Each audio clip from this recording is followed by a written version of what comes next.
Naalala nyo, pinagtatanggol ni Tobats yung Mary Grace Piatos, mga kababayan. Eto sabi ko nga sa inyo, hindi ako kakamping.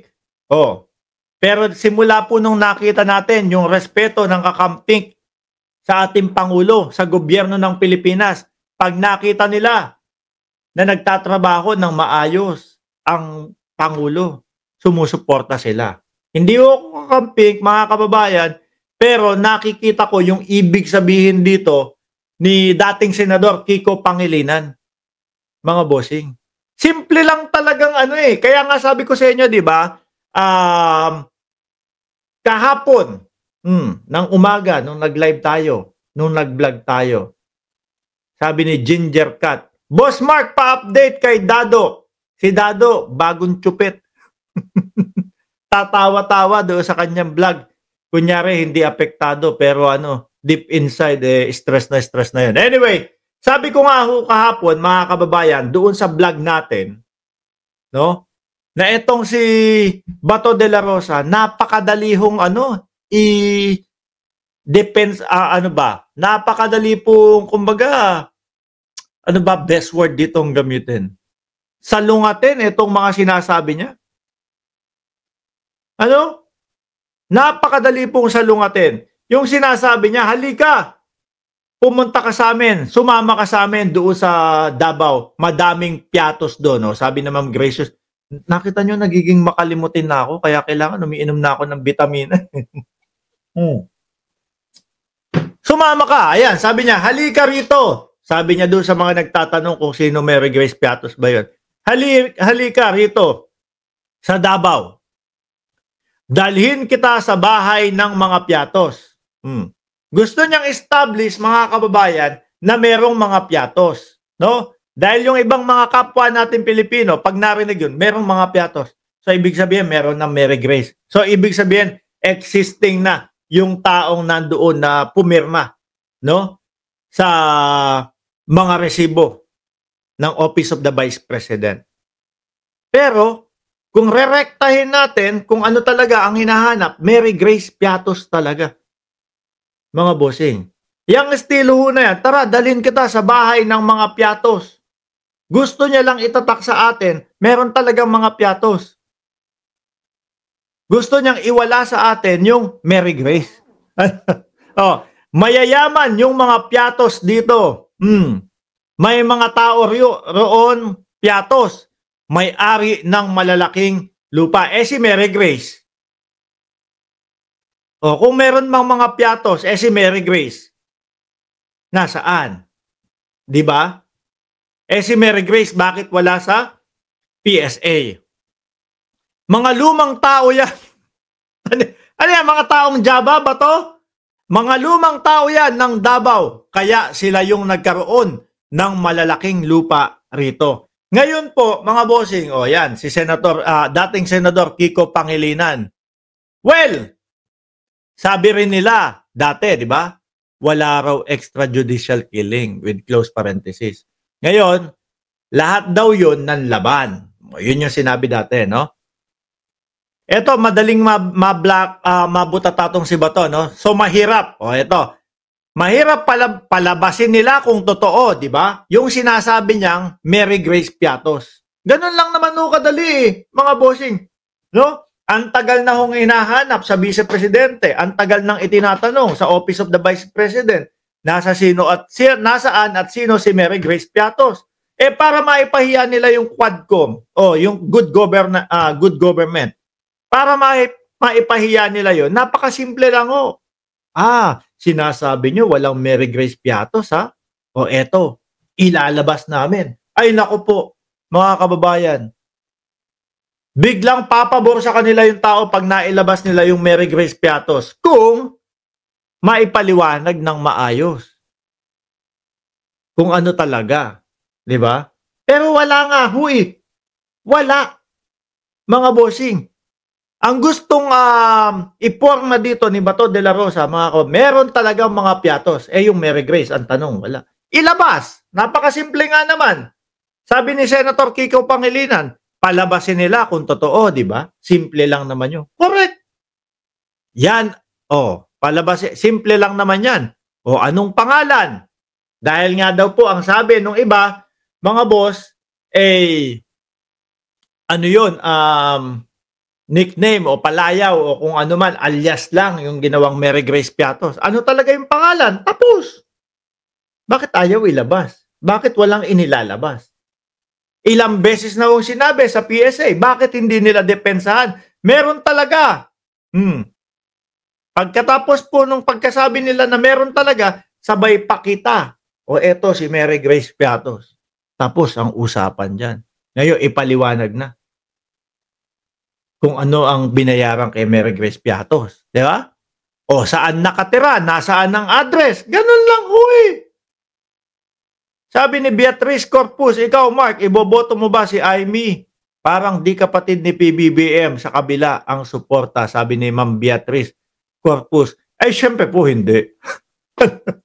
Hindi ho, mga kababayan. O. Anong pangalan? Nasaan ang address? Nasaan nakatira? May picture ba? O yun, simpleng picture na lang. Ito po, si Mary Grace Piatos. Tingnan nyo, o. Di ba? Wala pa din ho, mga kababayan. Ang dali lang ilabas. Pero, wala po talaga. Kasi wala naman po talagang ilalabas sila, mga bossing. At ang nakikita ko po na dahilan kung bakit nagkaroon, o bakit ipinanganak si Mary Grace Piatos, dahil po nagulantang sila na bigla po silang hinanapan ng mga resibo. Na kung makita nyo nga ho yung mga resibo nila, para hong mga ano lang, mga bossing. Para lang po mga pare-parehas na papel, iisa ang pumirma, iisa ang sumulat, iba-iba ang pangalan. Ang lupit. Ano ho? Napakalupit. Diyan sila nabubuko. Kaya nga po umabot ang vice-presidente natin doon sa punto, mga kababayan, na hindi na alam kung paano i-handle yung problema, yung mga hindi niya masagot. Ayun. Sa sobrang gigil at galit, pumutok. Boom! Parang Neneng B, no? Bigla hong nagbanta na kay Pangulong Bongbong Marcos, sa asawa ng Pangulo, at sa pinsan ng Pangulo, mga bossing. Wala na na-depress na, no? Pagmasdan nyo yung mga press conference ng ating vice-pangulo, vice-presidente. Meliton Losada, shoutout sa iyo. Panay husablay. Yung unang press conference, pupugutan ng ulo ang Pangulo. Yung pangalawang press conference, gustong tagihin na yung tatlo, Pangulo, pinsan ng Pangulo at asawa ng Pangulo. O di ho ba? O ba to? Picture, ilabas daw. Di ba? Madali naman yan para malaman yung katotohanan. O, simple lang ho talaga. Si Bato, mga bossing, nako, napakadali pong i-debunk ng mga sinasabi ni Tobats, mga kababayan. Kagaya niya lang ho niyan. Ngayon, ang tanong, ano ang isasagot ni Bato de la Rosa diyan? Wala, di ba? Ang gagawin po niyan, mga kababayan, wala. Wag na lang tayong sumagot. Mawawala din yan. Parehas so yung style na yan nung mga DDS na nagpapakalat na ang ating Pangulo ay nagdodroga. Sasabihin, nagdodroga yan, bumabatak yan, ganito, ganyan. Paghanapan mo ng ebidensya, wala na. Diba? Hindi na pag-uusapan. Diba? Napangakuan tayong lahat. Yung mga DDS. Diba? Napangakuan kayo. Nalalabasan kayo ng USB. Dahil nga, diba, sablay yung kanyang yung kanilang, tawag doon, pulburon video. Sablay yung pulburon video nila. May USB naman daw ho, mga kababayan. Nasaan na yung USB? Di ba atat na atat silang pabagsakin ng ating Pangulo?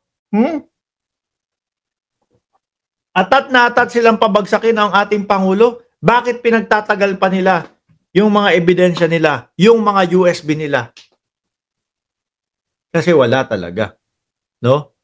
Kasi meron lang mga naniniwala sa kanila ng mga DDS na pag sinabi nila Hindi na namin kailangan ng ebidensya, okey na 'yan. Naniniwala na kami agad-agad. Gano'n ho, mga kababayan. Oh, ngayon, dahil nga naipangako nila may USB, wala silang mailabas, ano ginawa nila ngayon? Hindi na ho pinag-uusapan. Hmm. Pagka natapos po yang ano, yang ga-agaan na yan o baykam-baykam nila, 'pag hindi na patapos na ho yan, eh, 'no? Wala na naman, hindi na naman sila nagwagi. Babalik na naman po sila, "Oh, eto na, ilalabas na yung USB na sinasabi."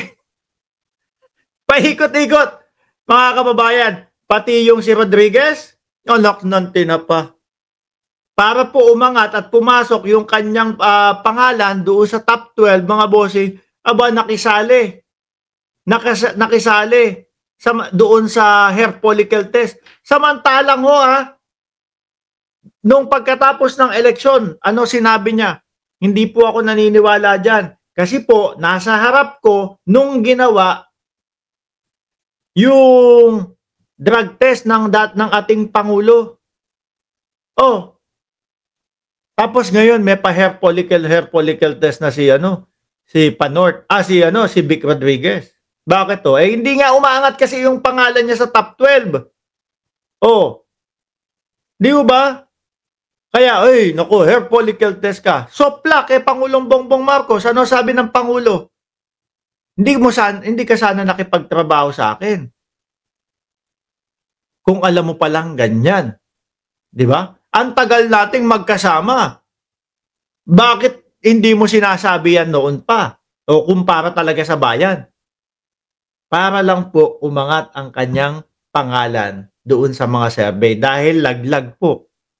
At mukhang bigo po na makukuha yung pinapangarap na maging senador ni Vic Rodriguez. Sabi ni Pinky MA, si Digong ipa-drug test. Naku po, bumalabso yan mga kababayan. Bakit? Ang tagal ho si Digong, yung buong panunungkulan niya, nagpa-drug test ba? May mga humihiling na magpa-drug test sa kanya. Ginawa ba? Wala. Tapos may lakas ng loob, may kapal na muka na humingi ng drug test sa ating Pangulo. Samantalang 2 beses na ang ating Pangulo na nagpa-drug test bago mag-eleksyon at pagkatapos ng eleksyon. Biruin mo yun. Si Roque, kung naalala nyo, di ba? Siya pa ang spokesperson nun. Eh ngayon po, nagtatago na lang po. Napasubo. Di ba? Sabi pa ni Roque doon, walang dapat sundin na drug test ang ating Pangulo. Walang nangyari, di ba? Ay, nako kayo talaga.